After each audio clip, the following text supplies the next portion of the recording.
Here we go with Rescue the Embassy Mission on NES.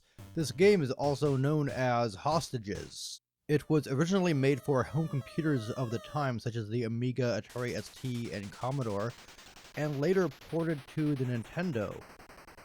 The premise of the game is that terrorists have seized an embassy and your mission is to rescue the hostages. And you do that through a series of mini-games such as placing snipers and rappelling down on ropes and whatnot. It's basically the Rainbow Six before Rainbow Six.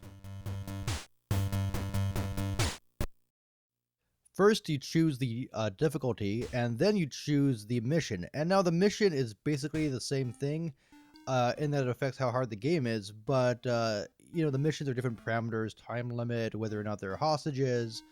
The difficulty affects how tricky the enemies are in their movement patterns. Now, in the first phase of the mission, you have these snipers that you have to get through these spotlights without being seen.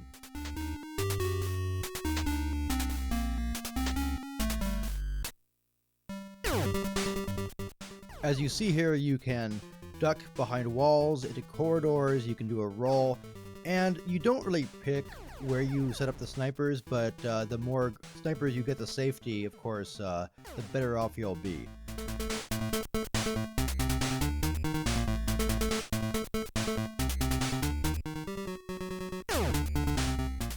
I love how the music changes when you're in hiding. That's a really neat touch. There you go, I got my first guy to safety, Mike. Alright, Mike.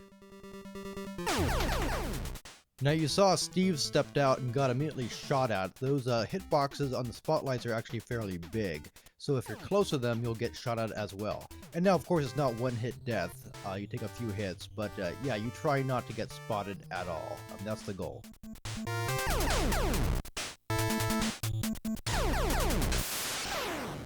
Oh man, poor Steve. We barely knew you. And now he's an angel. And you got Jumbo. Let's see how Jumbo fares.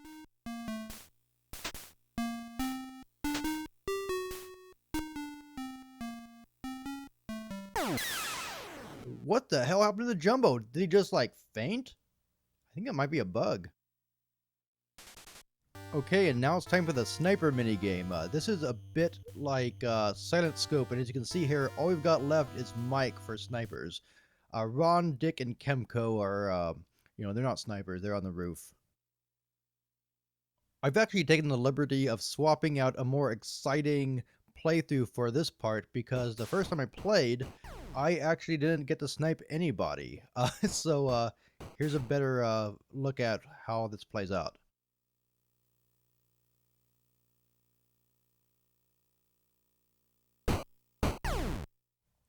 So I only have one sniper left, Mike, which means you can only cover one side of the building. If you have all three guys, you can actually take out a good number of the terrorists before you go into the building. But I'm going to whisper now, because Mike is trying to concentrate on sniping fools. Okay, now after you're done sniping, you choose which member of the team to rappel down into the building and what position they should start from. You actually have to be careful with the controls in this part, because if you go too fast, they'll slip and fall off the rope. Okay, now after you bust into this complex, you get this Dungeon Master style view. And on the lower left is the map, which is very, very useful.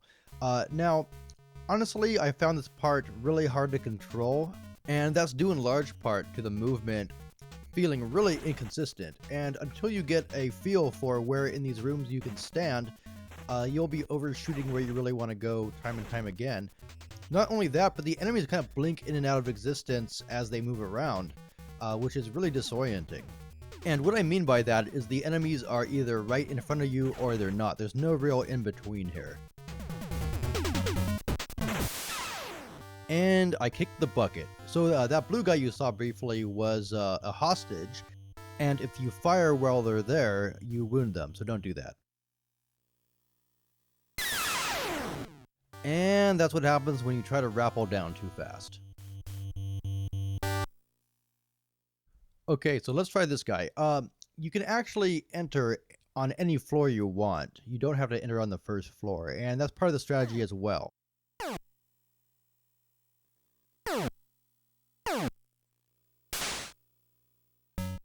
Speaking of strategy, that's one thing I was really let down by in this game. I mean, you've got 3 guys and 3 snipers, and you think there's going to be a lot more coordination between these units, but it really is just a series of mini games that you play more or less in order. So, you know, Rescue is more or less an arcade game, and that's not a bad thing, except that the game really isn't all that hard. I mean, I'm playing the second to last mission on the medium difficulty setting, and it's really not a huge challenge. So what you really have is a game with a very cool concept, but you know, almost nothing changes between the missions you select. They're all fairly short. The game's not very hard, and the only thing you can do to really boost replay value is try to flawlessly pull off the missions and not get a single member killed or something.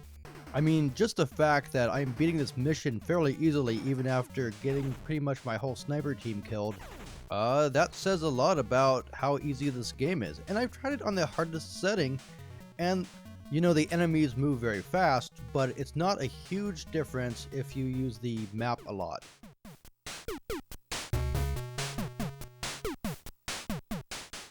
And I haven't played it yet on the Amiga or Commodore, so I can't really say if those versions suffer from the same issues or not.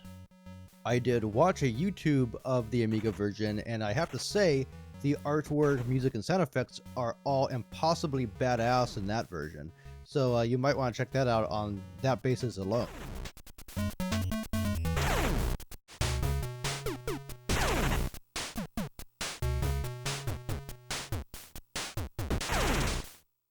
So basically all you do is you have to wipe out all the terrorists, get all the hostages, and that's it. So there you go, that's pretty much the entire game of Hostages. You can replay it, like I said, to try to perfect one of the missions, but other than that, there's not a whole lot to do in this game. Although Hostages is a historically interesting game and was really neat at the time, it kind of does what modern games do, but doesn't really do it as well. So in a retro gaming context, I really am hesitant to fully recommend this one, although it is interesting. Thanks for watching, and I'll catch you next time.